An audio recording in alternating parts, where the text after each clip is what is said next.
Hey, what's up? Welcome to the YouTube channel. I'm Chris Keefer, KeeferinCTesting.com. I'm here to talk about a Vortex ECU for the 2024 KX450. I get a lot of emails about a Vortex, what it does, is it worth it? So I just want to cover a couple things as well as a map switch confusion that some of you guys are getting with your Vortex ECU. So first things first, 2024 KX450. I like what Kawasaki did in 24 for the 450. Wasn't a huge fan of the 23 bike. It just felt long. The power was really on-off feeling. So now we have a smoother roll-on power. Due to, obviously, the engine hasn't been that much updated in 24, but we have a different airbox as well as a muffler. So the standard muffler is really choked up. Kawasaki really left the door open for the aftermarket to really improve on the muffler, which we'll talk about what we're running right now, as well as an airbox system that's really enclosed, kind of choked up. So opening up your airbox, getting a different filtration system is very important for this bike, as well as an ECU tune. It's a little bit rich stock.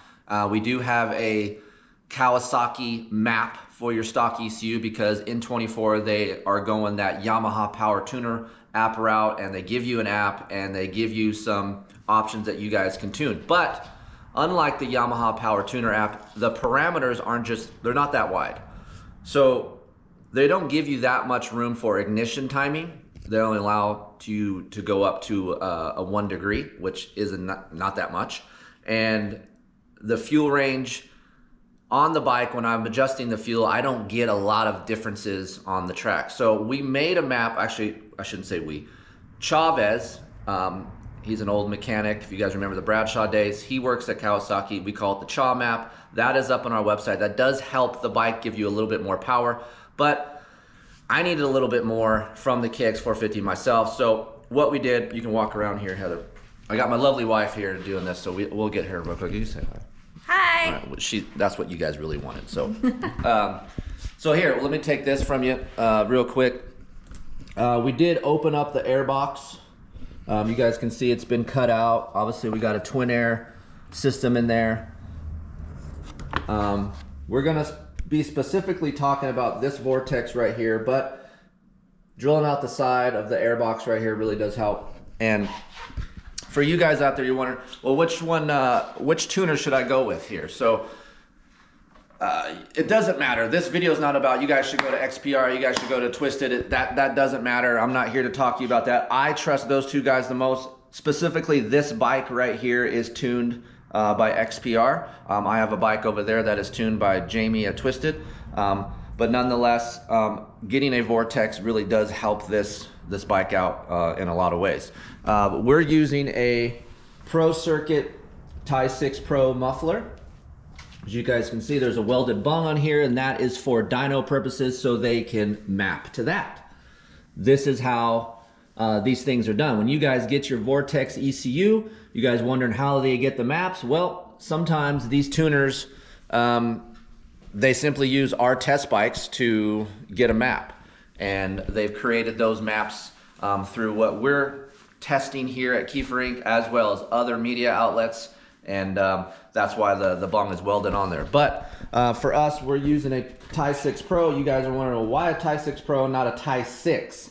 Tie 6 is a little bit louder. The Pro is AMA legal. And the differences in power is a little bit less torque feel with the Pro. But for me, with this Vortex ECU, I like the Pro more just because of how linear and easy it is to ride. It's more connected to the throttle for me, as well as it just simply has a better note. The Tie 6 is quite loud. The Pro is a little bit quieter, and I just prefer the Pro on this version. I have never ran a Pro on any bike that I've had here until now, and I prefer that. So if you guys are wondering, do you need a full system on your Kawasaki KX450?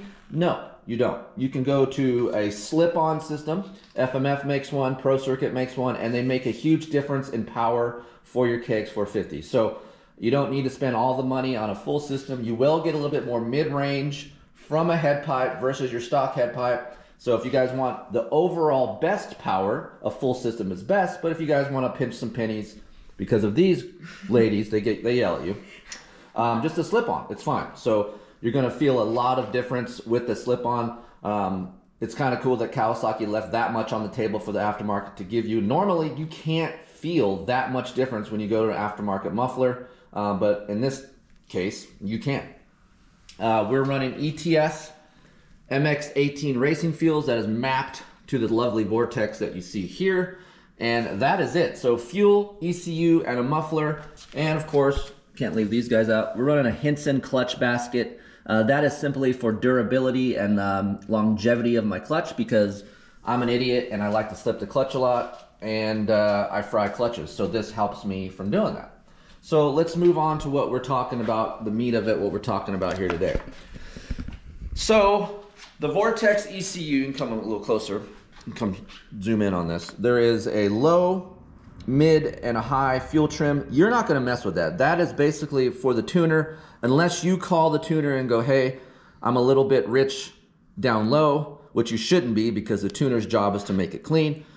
These are just fuel trims to kind of lean or richen your bike up. Each fuel trim is 3%, so if you went from 5 to 6, that's 3%. That's a lot. So most of the time when you get these Vortexes, you will have them on 5s, but then right here, the X10 that you see there, that is your maps. You will have 10 pre-programmed maps in there. We are on map 3 right now. We're gonna explain that on your map switch. So when you're on map 3 on your Vortex, this lovely map switch right here, you can toggle back and forth between map 3, that is right here, and then there is a default map that is adjusted within this ECU, which is map 1. So no matter what you do, map 1 is always gonna be your default map. So where you guys are getting a little bit confused is you change your fuel, you change your map right here. Let's see, you're changing this right here. And you go to map 4.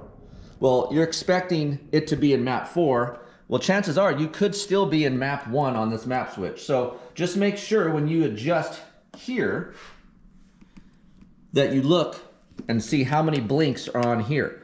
And the difference between the stock ECU as well as the Vortex is you will be getting blinks instead of having a light on or light off.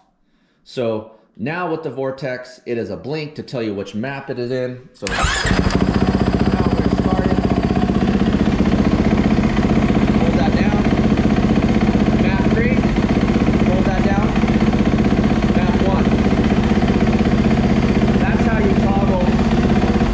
Basically, that's how you toggle back and forth from maps. You have 2 choices within your map switch here, but always map 1 is a default map, no matter what. Whatever is in this Vortex for map 1 is always gonna be here at your disposal from the map switch. So just know that. Now, if you adjust it, we say we go from map 3 to map 4, it should blink 4 times, 5 times, so on and so forth. So I know you guys are saying this is dumb, Keefer, I know all this, but I'm just letting you know because you'd be surprised the emails that I get if they don't know what the hell's going on. So just know that you might want to check how many blinks are on the handlebar if you change your maps. And there are a lot of differences between these maps. I know Jamie as well as Chad, they work hard on the maps to try to give you what you guys want. They have elevation maps, they have a torque map, they have overall best power map, they have a peak power map.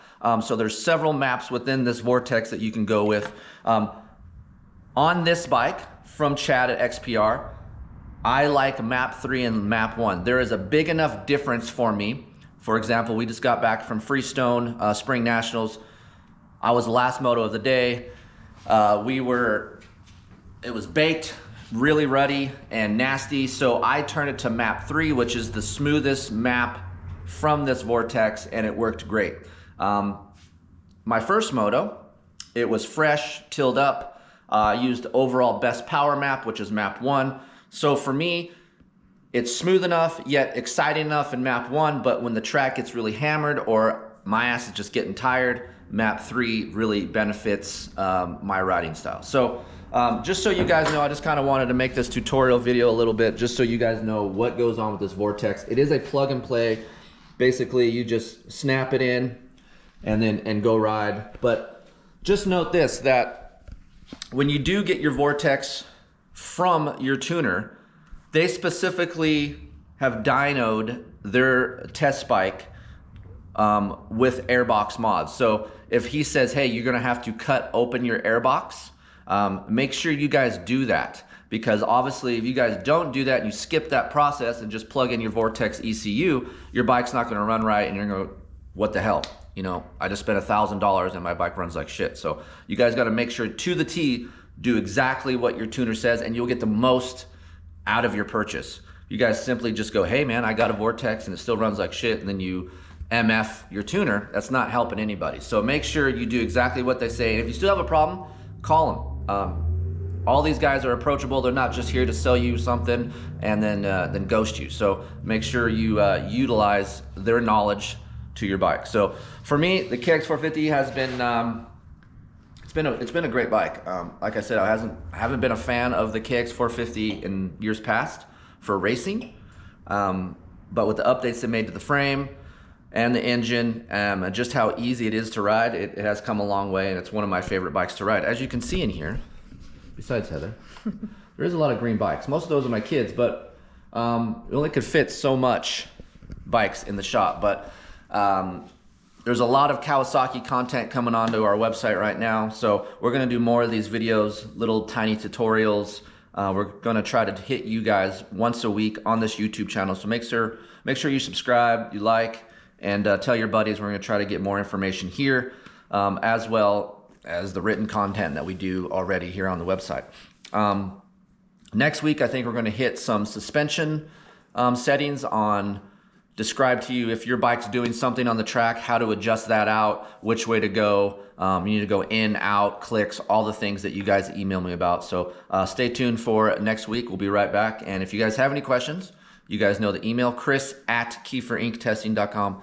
We built this whole thing to help you guys out and bridge the gap between paying too much for stuff, making sure that when you do pay for something, that it's worth it. And all the people that we work with here, they're good people and they make great products. So we'll see you on the next little clip.